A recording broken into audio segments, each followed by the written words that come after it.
Hello and welcome, this is AlchemistExe, and in this video I'm going to be going over two different tier lists that I made. One for all of the limited characters that do not have an EX hard quest, and another for alter class. And I wanted to go over a couple of things that are worth noting when it comes to tier lists in this game, because it's not a very linear process, and then there's also just a general golden rule.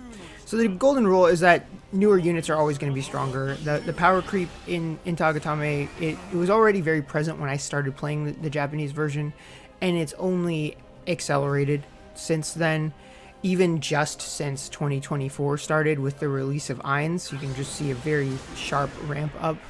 So you can pretty much just operate on a newer equals better, but it's not a perfectly linear slope. Like, just because Unit A is newer than Unit B doesn't mean they'll be better than them in every way. For example, Dios Link is still a top tier unit in my opinion, and he came out quite some time ago. Whereas Seda Link, I still think she's a very excellent unit, just given all of her damage types, her debuffing, etc. She doesn't quite hit the same way as just this map clearing, almost completely self-sufficient character. So I don't want to say that she's bad by any means, but she's a newer character but doesn't hit as hard. And then also some roles are just different. Like, some characters are just all in on damage, like Edgar, and then others are less potent but can do other things too. For example, Tina Link doesn't rely on crits, which is really just a gimmick, but she's also very, very dodgy. Her evasion can get absolutely crazy, and thus she can be a dodge tank, in addition to being somebody who can both damage and do so from very, very far away. Lastly, before we jump into the tier list, the way that units are raised in the game, plus the mechanism for getting characters, makes a tier list harder to be fully objective, because you have to consider the shards that you have access to a character, whether or not you have the memento, that kind of thing. You can't just say, like, these are the top tier units, just because you might be in a position where you're far away from being able to get them to their top tier shape. Like the protagonist links, you need to get their job 3 finished, have all their jobs mastered so you can link them properly, because if you can't link them, then you're losing out on one of the biggest plus sides to having access to the unit in the first place. So it's just something to think about. The more you play in the long run, the more those issues are going to resolve themselves.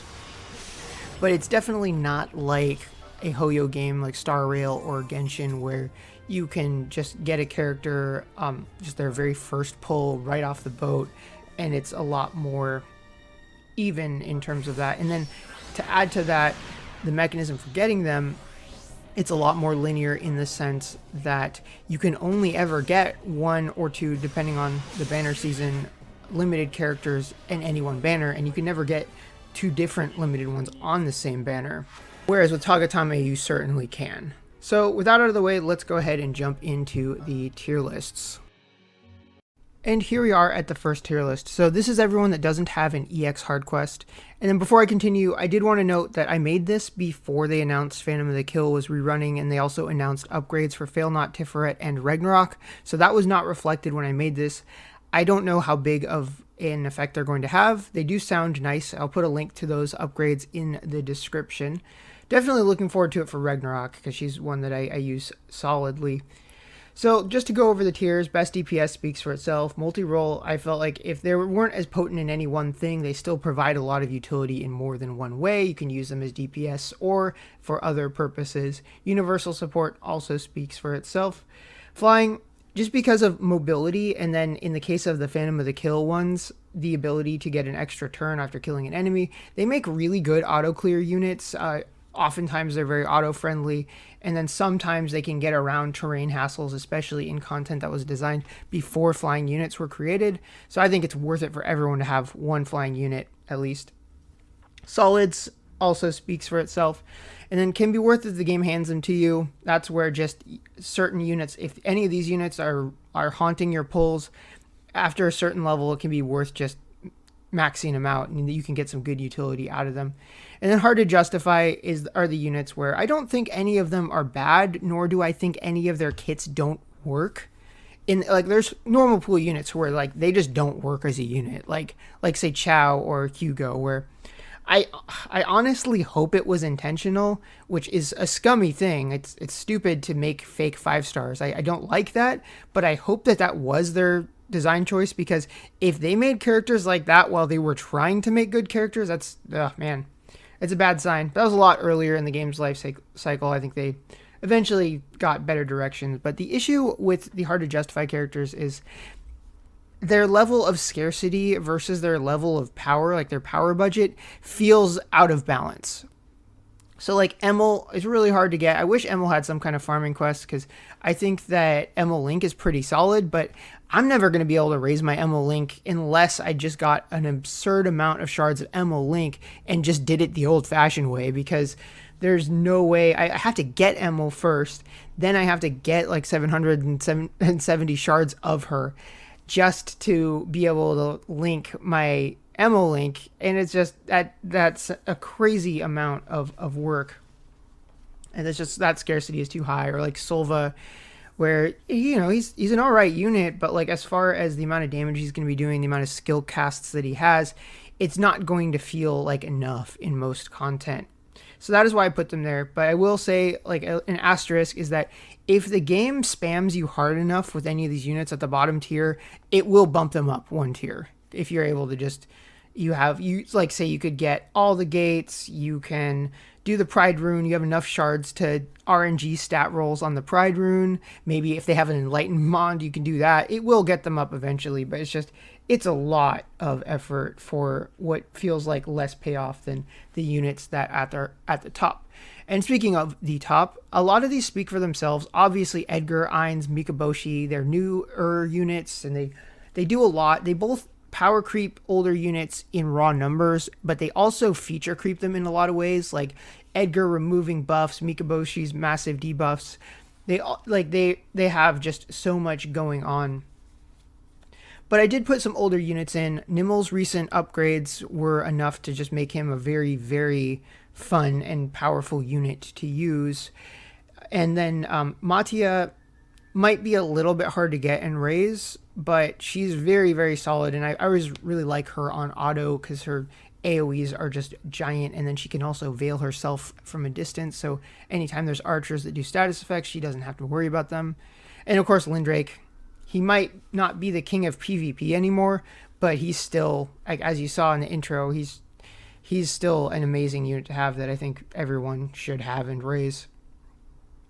So these are my feelings on the most scarce units in the game. Next, let's talk about another type of scarcity, and that is altar class units and the tokens.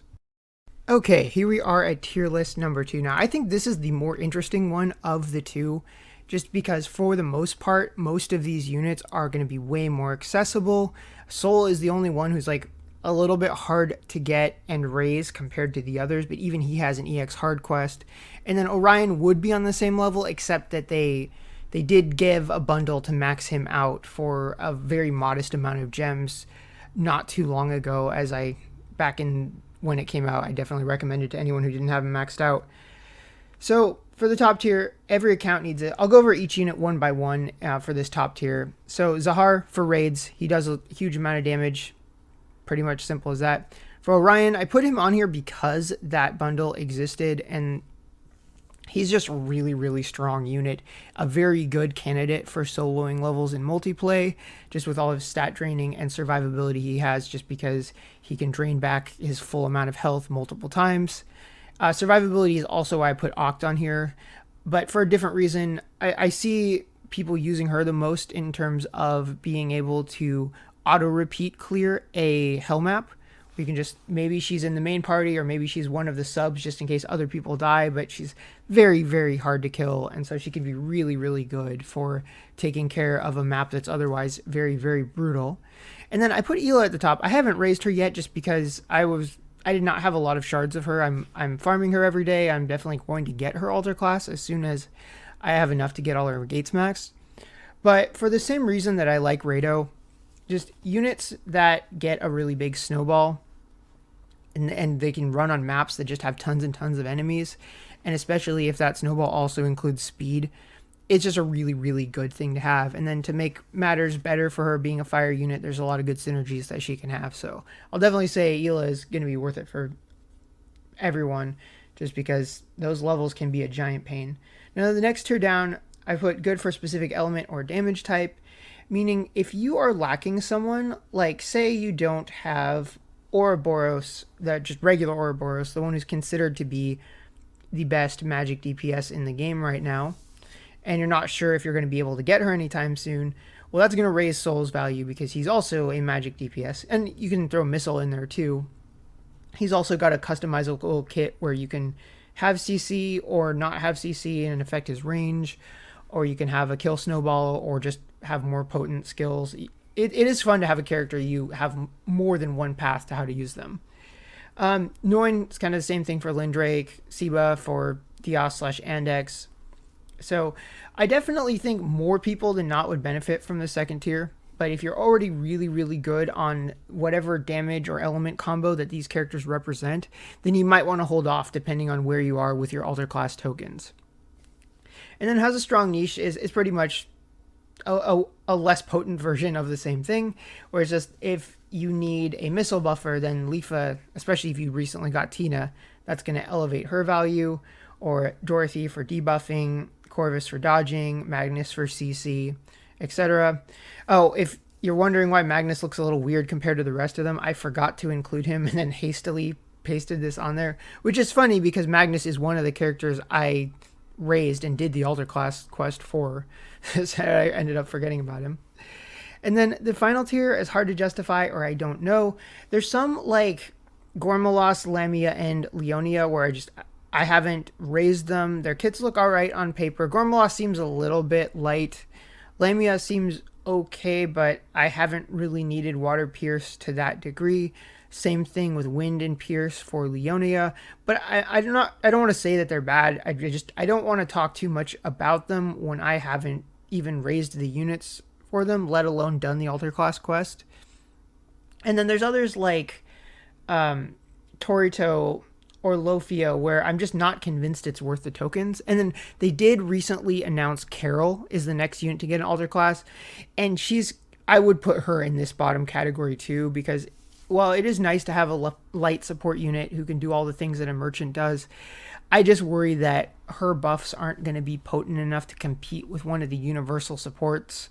So unless you're really, really hard up for a support unit for physical characters, especially because like multiplying physical stats is mostly what she does, it doesn't sound worth it for the tokens. I would definitely more recommend using the tokens for characters that are going to help you really clear content, and most of the time that's going to be damage, but sometimes it might be just raw utility, like in the case of Leafa or Dorothy.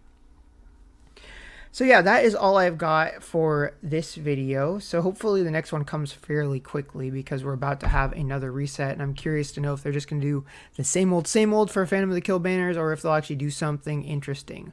But we will find out shortly. So with that, I will wish you a good time raising characters, and I will see you all next time.